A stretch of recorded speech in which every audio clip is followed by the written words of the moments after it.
com a do Vasco. André Guilherme, meu grande amigo André Guilherme. Rapaz, esse cara aí tem um sorriso que eu vou falar pra você. Ele cativa a gente. Ele parece que é membro da nossa família, de tão querido que é. Fazia tempo que a gente vinha conversando, principalmente do Guaíba. A gente se cruza muito no restaurante em Guaíba. E agora ter essa oportunidade de você participar aqui do nosso programa. Você, queira ou não, a Inter ainda faz parte da sua vida. As pessoas te associam muito com a Inter ainda, né, André? Bem-vindo, boa noite. Boa noite, Edmar. Boa noite, Marquinhos, Felipe. Feliz demais, cara, de ter dado certo, da gente estar aqui hoje. É que nem você falou, aqui eu tô em casa. Você sabe o carinho que eu tenho por você. A gente tava até conversando lá fora. O Marquinhos fez tiro de guerra com meu pai. Então ele me conhece também desde pequenininho. Então a categoria de pegar o fuzil vem desde os 18 anos, Valcamera? Eu vou falar uma coisa, hein? Tiro de guerra tá aí uma coisa que... muito bom para fazer amigos. Só. É verdade, você falou bem. E bem-vindo. Muito obrigado. Vamos bater muito papo. Bom, eu já vou abrir perguntando para você, por que você não foi presidente da Inter naquela oportunidade? Cara, eu acho que foi uma junção de fatores, né? Hoje, eu me sinto... na época, a gente acaba não entendendo certas situações. Hoje, um pouquinho mais maduro, mais experiente no futebol, eu vejo que também podia não ser a minha hora ainda. Eu acho que talvez eu não teria a experiência, o know-how, porque é uma coisa importante, é uma coisa... eu vou estar à frente de uma das maiores instituições do futebol de São Paulo, de um dos times assim de menores de expressão de interior mais conhecidos no Brasil. Aonde você vai, e isso eu falo por mim, aonde a gente vai jogar, aonde a gente vai trabalhar, fala-se de Internacional, todo mundo conhece, todo mundo já associa a 86, associa a vitória contra o Palmeiras. Então, cara, eu acho que foi mais uma questão do destino, não era a hora. Eu acho que realmente hoje eu vejo que eu não estava 100% preparado e às vezes também para Internacional não seria uma coisa boa no momento. Você consultou o Lê? Porque o Lê fazia parte daquela gestão da Internacional. Sim. E você fez uma amizade muito forte com ele, tanto que foi trabalhar na RJ, que é a empresa do Lê Lucato. Ele te incentivou? Pega que eu tô por trás, eu tô junto com você. Cara, a gente tinha duas pessoas, né? Que era o Silvino e o Lê. Então, assim, quando a gente fala daquele grupo que foi formado, eu ponho o nome dos dois porque eram os que estavam mais próximos a mim. Então, assim, eu agradeço de forma tremenda aos dois porque foram pessoas que me ensinaram muito. Na parte do futebol, 100% Lê, né? O que o Lê sabe, o que o Lê entende de futebol é brincadeira, porque o cara conhece o futebol de todos os âmbitos. Ele foi jogador de alto rendimento, ele foi diretor de clube, ele é empresário, um empresário bem sucedido, então ele conhece o futebol de todos os lados. E daí na parte administrativa, o Silvino, que também... Faz tempo que eu não vejo o Silvino. Um administrador que a gente não tem nem o que falar, né? Pelo que ele construiu. Então, assim, a gente estava muito bem assessorado com esse grupo, com essas pessoas. E, assim, todas as decisões que eram se tomadas na época, eu consultava eles, falava, Silvino, o que você acha? Leo, o que você acha? Eles, se fosse alguma situação mais urgente, eles tomavam a decisão, ou se não, eles marcavam uma reunião, conversava com o grupo, porque assim, eles acabaram me adotando, né? Porque quando eu estava na Inter, eu acho que eu tinha 22 anos. Você chegou em 2015 para ser supervisor, sim. Depois virou vice-presidente, e aí a onda veio, né? A onda veio. Hora que eu vi... A onda veio. Olha, André Guilherme, para presidente da Inter. Você seria o mais jovem presidente de clube do interior paulista. Eu acho que da história do futebol, porque eu tinha 21, 22 anos. Você imagina, e eu assinei como presidente, né? Eu fiquei 6 meses como presidente. Eu lembro. Quando o Paulo ficou afastado. Isso. Então, assim, já na época, acho que surgiu alguma coisa na federação, alguma entrevista, alguma coisa assim, que eles me linkavam como...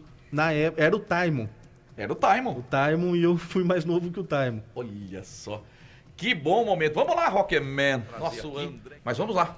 Você sabe que o André é um amante do futebol. Desde moleque, desde criança, estava ele lá correndo no Limeirão. E veio tudo conjunto isso aí. E aí, André, veio a parte administrativa, né? E depois a parte campo. Qual que você... Eu acho que o campo deve ser o que você mais gosta, porque hoje você está no campo, não sei. Ou não. Ou não. Qual das duas? Me fala aí o que você... Das duas, qual que você gosta mais ou você leva as duas uma boa?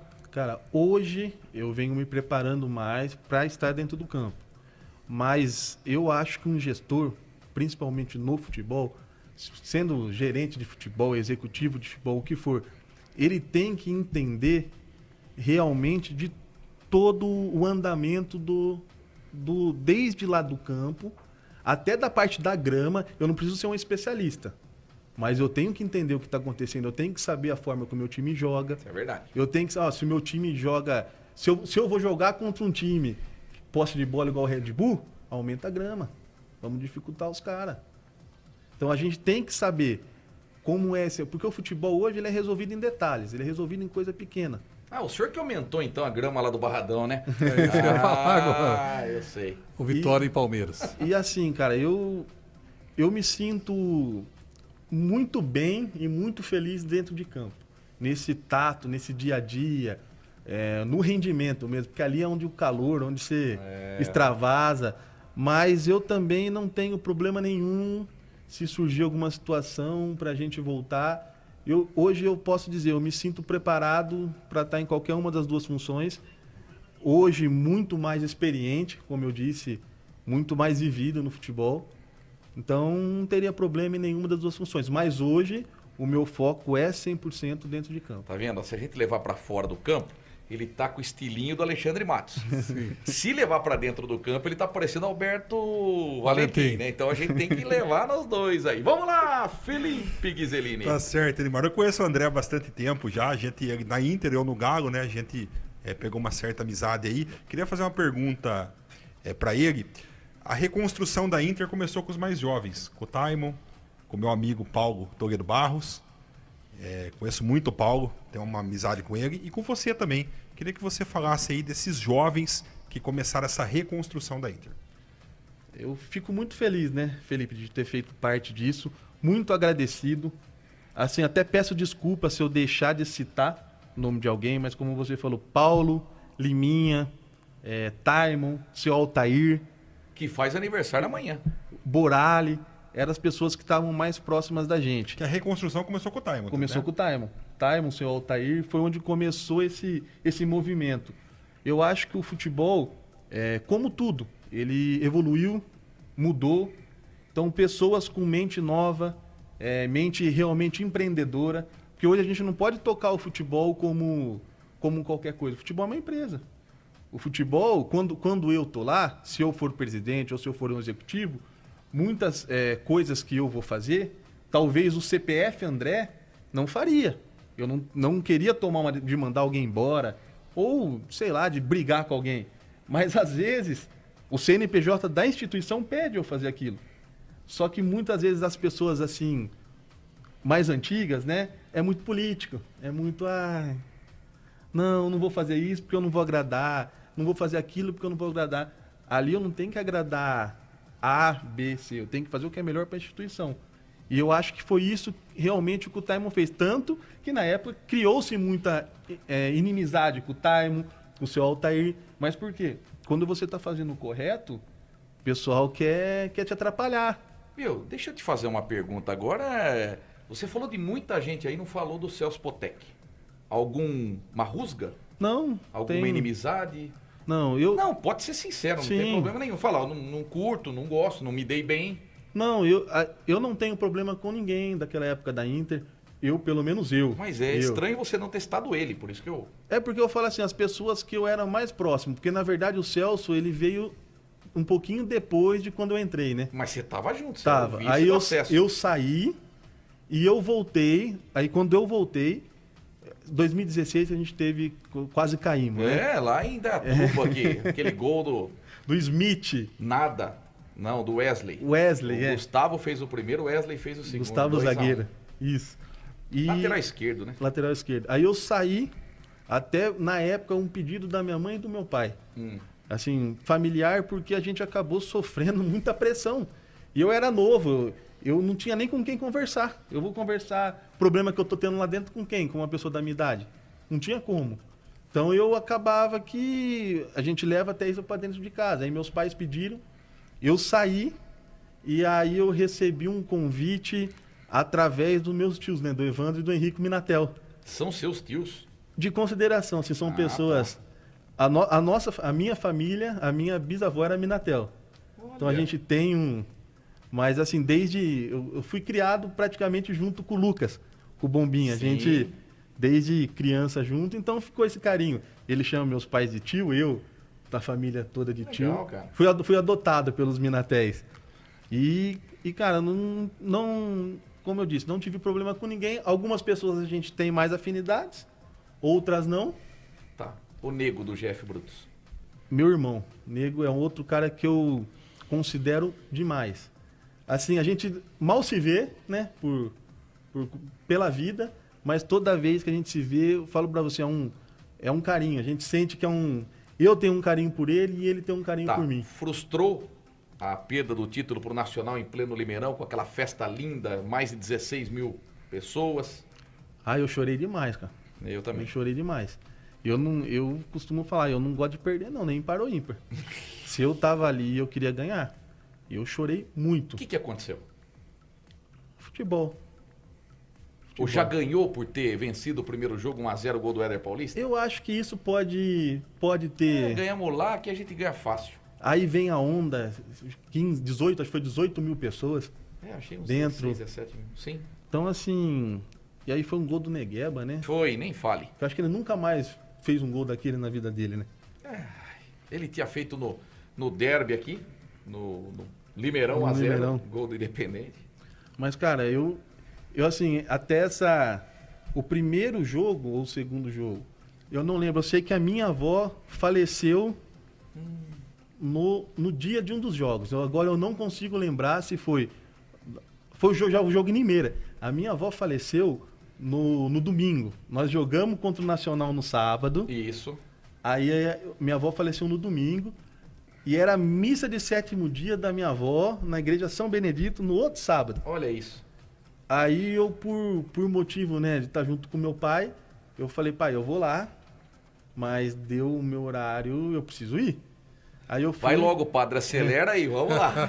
A hora que começou a soltar rojão lá da igreja, eu comecei a suar, a tremer. Eu falei, pai, você me desculpa, mas se eu não for agora, a missa de 7º dia vai ser a minha, semana que vem.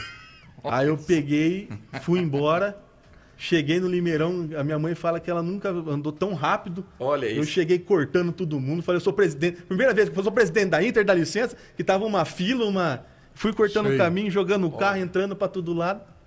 E, cara, é uma sensação... São duas coisas que me marcam muito.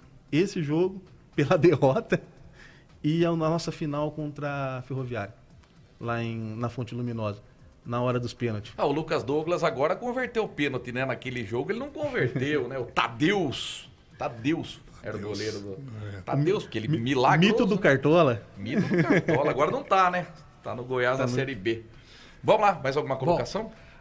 Pra gente fechar o assunto Inter, depois tem os reforços. E o André, hein?